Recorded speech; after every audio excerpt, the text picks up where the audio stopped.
So it's nearly the end of 2018, and by now you've probably realized that if you want your app to look cool, you've got to put in a gradient card. The good news is it's not that hard to do. Check it out. You can actually do all of this with a single UI view instance in whatever class you want it to be. You can make this happen in a table view cell, you can make it happen in a view. I've chosen to just do it in a view controller view. Just so you can see how simple it is, all I have is a UI view added to the view of my view controller and an outlet to the card view instance in my view controller class, okay? And I used auto layout to place that in the center of the view, okay? Now to get the rounded edges look of a card, you just set the corner radius to whatever value you want. I've got it to 8 points. The higher this value is, the more rounded the corners get. So the higher it is, the more it looks like a circle. So we don't want to go too high. So 8 points is good. And then you set all of these attributes for a shadow, of course. I like to use black. The height is just a small height offset. You can actually offset it to the right if you want. A lot of people do that. Shadow radius of 5 points. Shadow opacity of 0.5, which means it's 50% opaque, or the alpha value is 50%.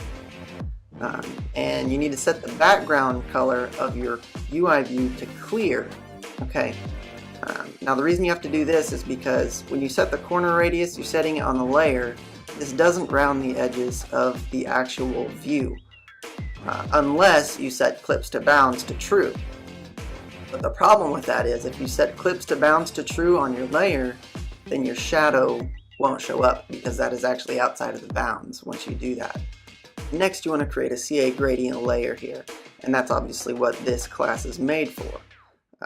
You set the start point and the end point. So in this case, a start point of 1 and 1 would be the bottom right corner of the view, since the origin of the view coordinate system is at the top left. And then the endpoint of the gradient would be actually at the origin at 0, 0. So it's going to fade from your first color in the bottom right to the second color in the top left. Set the locations to be 0 and 1. You set your frame to be that of your view's bounds. And you can't do this in view did load or view will appear because this view has to be laid out for that bounds value to be correct. And you want your gradient to fill up the card correctly. Another tricky thing that you have to do is set the corner radius of your gradient layer to be the same as the corner radius on your UI view layer. Because if you don't do that, then of course your gradient's going to go outside of the edges of your card. And then lastly, you want to set the colors of your gradient. So obviously the first one is going to be your start point color, and the second color you give is going to be your endpoint color. So that means red light will be in the bottom right, red dark will be in the top left. These are both custom made colors. I created these in the assets file. I've got red dark, red light. It's kind of more of an orange. I just hand picked those. And finally, you want to add the gradient as a sub-layer to the layer of your view. And that should actually take care of everything. And like I said, you want to call all of this in view did appear, mainly the frame setting, but it's easiest to just call it all in view did appear in this case. And we'll go ahead and build and run and check it out. There we go. We've got a rounded corner card with the gradient filling that card but not going over the corners. And the drop shadow is subtle, but it's there under the card.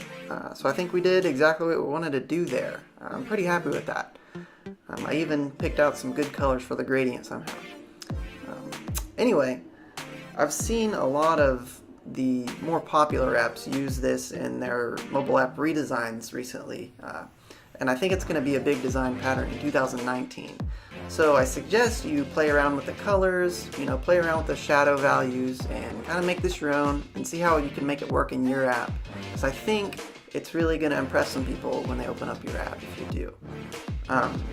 So I hope that was helpful. And if you have any questions or anything, talk about it in the comments. And thanks for watching.